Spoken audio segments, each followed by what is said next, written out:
السلام عليكم ورحمة الله تعالى وبركاته. كيف الحال؟ كنتمنى تكونوا بخير وعلى خير بإذن الله. اليوم فيديو جديد اللي انا متاكده غادي يعجبكم. شكون فينا ما كتعجبوش ميروندينا وما كيشريهاش؟ حنا كنا عارفين ميروندينا ملي كنبغيو نوضو نوجدوها خصنا كيلو الشكلاط.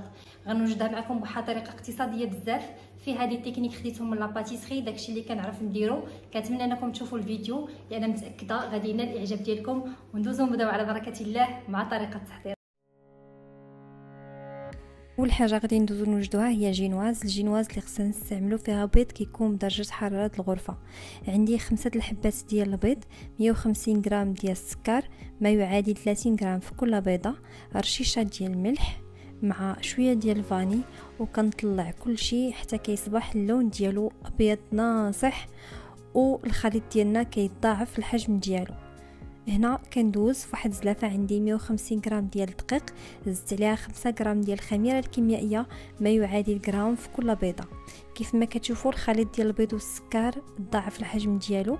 كنكتفي بهذا القدر. كندوز نغربل عليه الدقيق والخميره ديالي وكنحرك بالطريقه اللي كنت وريتكم شحال هذه سونتر بور، يعني من الاسفل للاعلى تدريجيا هكا. الا بقيت كنحرك وخنبقى حتى ساعه المكانه الخليط ديالي ما غينزلش، ما غاديش يطيح وما غاديش يخرج منه داك الهواء اللي دخلنا في القلب ديالو. يعني عرفوا غير الطريقه كيفاش تخلطوا الجينواز ديالكم بشويه ومن الاسفل للاعلى. هنا خديت الصينيه ديالي غلفتها بورق الطهي، كنطلق فيها العجين ديالي في هذه الاثناء. الفران كيكون سخون على درجه حراره 160 ما بين 15 حتى ل 18 دقيقه، وكنخرج الطاوه ديالي حتى كيبان لي الجينواز راه تحمر على وجهه. هنا من بعد ما طاب الجينواز فانا كنقيسو، كنحس بالطياب ديال البسكوي ديالي راه هو هذا. كنخليه حتى كيبرد تماما وكنقلبو فوق واحد سطح العمل اللي انا رشيتو بالسكر كلاصي باش ما كيلصقش ليا وجه ديال الجينواز ديالي في داك لو بابي. صافي كنزول البابي بكل سهوله وكنقاد ليه الجوانب ديالو. هنا كناخذ العبارات على حساب لي طرونش ديالي كيفاش انا بغيت نقطعهم. البسكوي ديالي غادي نقسمو على جوج بحال هكذا، غادي نخليه. غادي نستعمل هذا الشكلاط هذا اللي انا خديته وعجبتني لا كاليتي ديالو بزاف، ولقيته في الاسواق استعملوه. انا متاكده غادي يعجبكم لان كاليتي ديالو صراحه واعره. خديت واحد 50 غرام غادي ندوبها باش نشابلوني البسكوي ديالي. غادي نرجع نشرح لكم كيفاش هاد شابلوني. خديت في زلافه واحده اخرى 115 غرام ديال الشكلاط، زدت عليها 115 غرام ديال الكريمه السائله اللي غليتها مزيان وكبيتها على الشكلاط. نخليها حتى تطلق راسها ونحركها باش نحضر كاناش.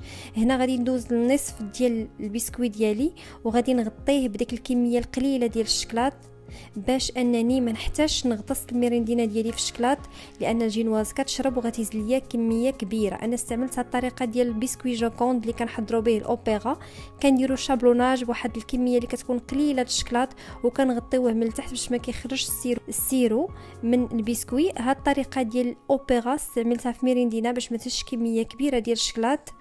وكيف ما كتشوفوا معايا انسان حتى كيخدم نقي ما كتكونش روينه.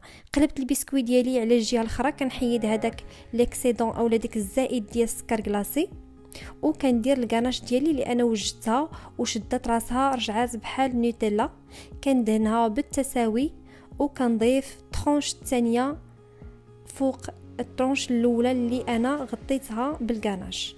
طريقه سهله لحد الساعه. كنغطي كل شيء، كندخلها الثلاجه حتى كتشد راسها واحد 10 ديال الدقائق حتى ل 15 دقيقه ونرجع معكم باش نقطعوها طرونش. دائما كنحيدو داك الزائد ديال السكر كلاصي. هنا غادي نوجد الكلاصاج ديالي بحال غنوجد كلاصاج اوبيرا. خديت 150 غرام ديال الشكلاط، زدت عليها 30 غرام زيت نباتيه ودرت كل شيء فوق حمام مائي. كنقطع لي طرونش ديالي بالتساوي، نصغر نكبر على حسب الرغبه دائما.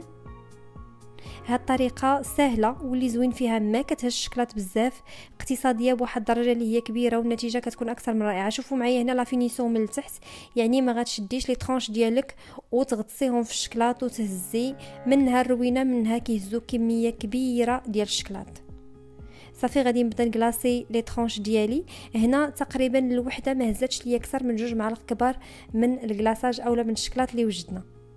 صافي كنوصل الشوكولا للجوانب حتى كنفينيها وكنحصل على واحد الشكل اللي تيكون بحال ديال الميريندينا اللي كناخذوها من الاسواق.